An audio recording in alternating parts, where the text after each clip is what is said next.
So as people can tell, you think quite a lot about just like hard economic and military power as kind of the key fundamentals that are driving the relationship between different countries. And on that point, I think something that a skeptic might push back on a little bit is that China's, I think, working age population has peaked around now, and it's going to be trending downwards because their fertility has been quite low for some time. And their economic growth was spectacular for a while, but now is kind of a bit more mediocre. It's come back down to earth, and maybe it will slow down further as they approach the technological frontier, and there's fewer easy low-hanging fruit for them to grab. So does that trend of slower like GDP growth in China change the reality here at all, and like give the United States any more hope that maybe in a decade or two they might even be in a possibly stronger position versus China than they are today? Yeah, look, it's a really important question, and I think it proved to be very important historically, because one of the ways in which the United States leadership, policy elites, have continued to reassure themselves that they can somehow win the contest with China without paying the kinds of costs and risks that I believe they would have to pay, is they keep on expecting China to solve their problem for them by screwing it up. Now, there's no doubt that China will never grow at 10% per annum again the way it did so spectacularly for decades. No country does. I mean, China's following a pretty normal path for a country going through an industrial revolution. And it's worth bearing in mind that's what China's been doing. When we talk about the rise of China, we're talking about China fundamentally doing what Britain did in the late 18th and early 19th century, what America did through the 19th century, what the rest of Europe did through the 19th century, and that is moving people from very low productivity, subsistence farming or handicraft manufacturing, just people working with their hands, into factories with much higher productivity. And that's what's happened in China. It's just the Industrial Revolution. The only difference is that it's happened late, and it's happened on an absolutely unprecedented scale, and it's happened faster. Now, there are several reasons for that.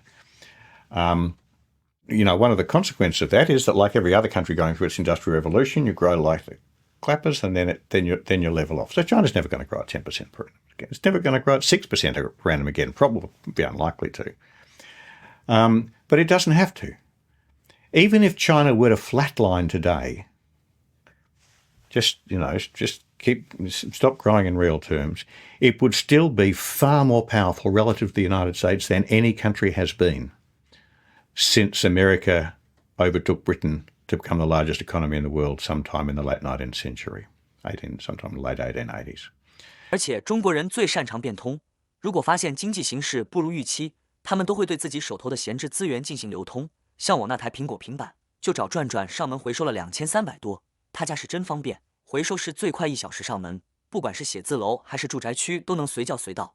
而且转转是专业的二手回收平台，全国400多个城市都支持上门回收，当面报价，现场打钱。我还发现转转不只收手机，像闲置的平板笔记本，在家吃灰的 LV 包和腕表，我一直想卖又懒得处理，现在有了转转，一键下单就能通通打包带走，特别省心。要我说，轻松处理闲置物品，找转转这种大平台准没错。And therefore, the costs and risks to America of challenging China, even if its economy stops growing completely, would be far, far higher than people believed they were when they believed that America was just going to be incomparably dominant for as far ahead as we can see. I mean, it is worth bearing in mind that if you measure economy in PPP terms, which is the relevant measure for strategic affairs, purchasing power parity, taking out the influence of exchange rate and pricing variations. So the measure which determines how much stuff you can actually buy, China's economy has been bigger than America's for a decade. And it's not going to fall back that far. Sometimes the peak China idea suggests that China's gone up like that and it's going to fall away like that. No economy has ever done that. Actually, what might happen is that it just goes like that. But even if it goes like that, you're drawing a flat line for people who exactly, can't see the video. Yeah, sorry. Yeah. The Chinese problem is not going to disappear because the Chinese economy disappears. The Chinese economy is here to stay. We now live in a world in which the United States no longer has the biggest economy in the world, and that is a reality we find it extraordinary. We in the West find it extraordinarily hard to get our heads around. But that is the really fundamental reality that we're dealing with. And so I think, I mean, it's worth bearing in mind, ever since China started the process of economic reform and opening, which has produced this miracle, and it is a miracle, it is the largest, swiftest, most spectacular shift in the distribution of wealth and power between nations. And one might say also the largest increase in material human welfare in human history by miles. Ever since that process began in 1979 with Deng Xiaoping's declarations, we in the West have underestimated what China could achieve. Now, that's not to say that China won't make all sorts of mistakes. Of course they will. But I think it would be the height of folly to base any strategic policy on the expectation that China will be less strong relative to the United States in future than it is today. And it will be more prudent to expect that it will be more strong relative to the United States than it is today. And that's particularly true because there's one specific aspect of China's rise which we're only now coming to terms with, and that is that China has moved from being a technology taker to being a technology creator much, much faster than anyone expected. And, I mean, this is obviously an immensely complex issue, but the idea that China was just a dumb economy putting together stuff designed in California or stealing other people's ideas, it's long gone. Anyone who still thinks that has not been paying attention. One of the remarkable things China has done has expanded tertiary education faster and earlier in its industrial revolution process than any other country has done before. And so I think, the short answer to your question is no. China is here to stay as an exceptionally powerful country. We're going to live in a world in which China is the most powerful country. We may well live in a world in which China is the most sophisticated country technologically. On present trends, the way in which research spending is trending in the United States and in other countries in the West compared to the way it's trending in China, the Chinese will dominate key technologies in the future. And so we're going to have to learn to live with that. Two other small things to add to that is that it is possible that the US will continue to rival China economically, say if its economy does particularly well for whatever reason, or it allows in a lot of immigrants to boost its population. But it's unlikely to pull away such that it's substantially more powerful. And China, because it has a larger manufacturing share in its economy, that puts it in a very good position, I think, for just like manufacturing the kinds of inputs that you need for hard military power.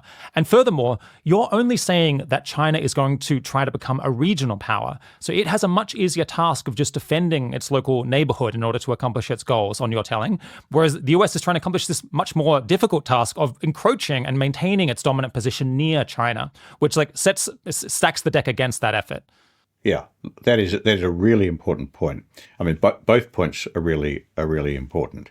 I'm not enough of an economist to do more than venture this as an observation, but to the extent that China's GDP is made up of people making things, whereas America's GDP is made up of people doing financial deals or designing social media, I do think it gives China an advantage. In the end, strategic rivalry and particularly warfare is a very physical thing.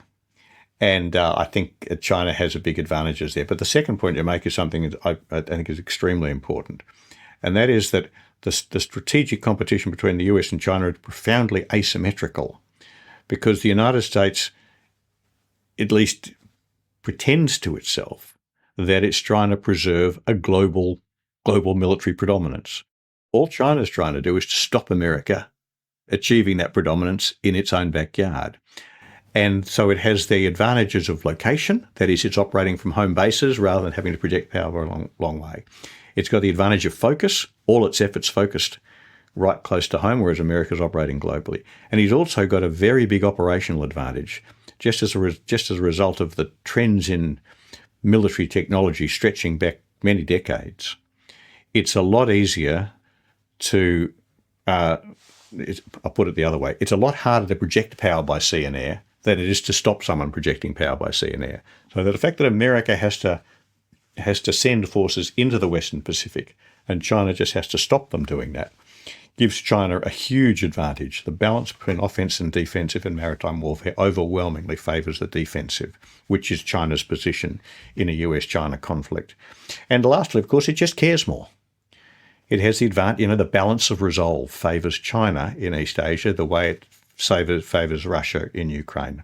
And so those four asymmetries together, all favouring China, mean that even if America could overcome China's growing advantage in material power, it would still face an overwhelmingly uphill battle, and it has no imperative to do so.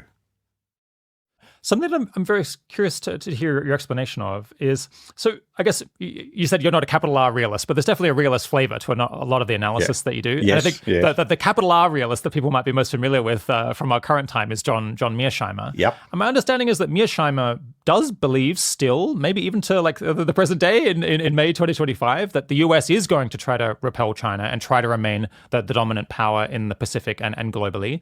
What's going on? What do you think is the crux of the disagreement between you and him? Look, I've had a couple of debates with John about this and have a very high regard for him, I might say. I say that because I'm about to disagree with him. Look, right at the heart of John's thinking about this is a kind of, historically rather determinist idea that as a rising power meets an established power, the established power, inevitably tries to preserve their position, and if the rising power and the established power therefore end up going to war with one another. That's the way it's resolved. And I think as far as it goes, that's a pretty good generalisation of what the history tells us. Although Graham Allison of Harvard has pointed out that there are, I think, of the 16 examples he shows, 12 of them ended up that way and 4 of them didn't. And what that tells you is that nothing in human affairs is inevitable, and whether or not war unfolds depends on the choices that the two countries make. And confronted with a challenge like China's, for example, the United States really has 3 basic choices. It can resist, and then if China keeps pushing, I think a war does become inevitable. Or it can do a deal, meet China halfway, or it can cave in. Now, war is very likely in these circumstances, but it's not inevitable because it's perfectly possible for a country to choose to step back to avoid war. And that's what I believe America is doing. Now, they don't talk that way, at least haven't until Trump. Joe Biden 4 times came out and said that the United States would defend Taiwan. But that's what he says. But nothing America has done gives one any reason to think that they're really serious about doing that. And so I think what we're actually seeing, I think when the historians look back at this period, what they will say is that America was already withdrawing, that US presidents and US secretaries of defense, turn up at the Shangri-La Dialogue in Singapore every year. It's going on right now as we speak. And stand up and tell the assembled multitudes in Singapore that America is committed to remaining a major power in the Western Pacific, but nothing is happening to reinforce that. And I think that's a very, what the historians will say when they look back at this time is that America was already withdrawing because it wasn't taking the steps that were necessary to push back. So I think that where John's analysis is wrong is that he presupposes that America is really serious about preserving its leading position in East Asia, and it transpires that it's not. And if it's not, then war won't happen. Now, I shouldn't say won't happen, because it's always possible that war could break out, so to speak, by mistake. That is that the United States will find itself in a position where it has to make a choice between going to war with China or stepping back. And although all of the logic of the argument that I've been presenting suggests that it should step back, it might nonetheless make the wrong decision. In other words, America has been, over the last decades, has been making what I would see as the right decision from its own point of view.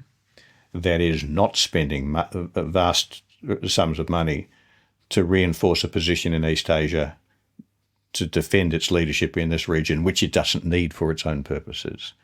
But that on the night, at 3 o'clock in the morning when the crisis breaks and the president is faced with a really appalling decision, a president, particularly a Joe Biden, I might say, might make the wrong call and go to war anyway. I think that's a very significant risk. It's also a risk, I think, with Trump, notwithstanding all the things that I've said about him. I don't have very high confidence in Trump's capacity to make the right call at 3 o'clock in the morning.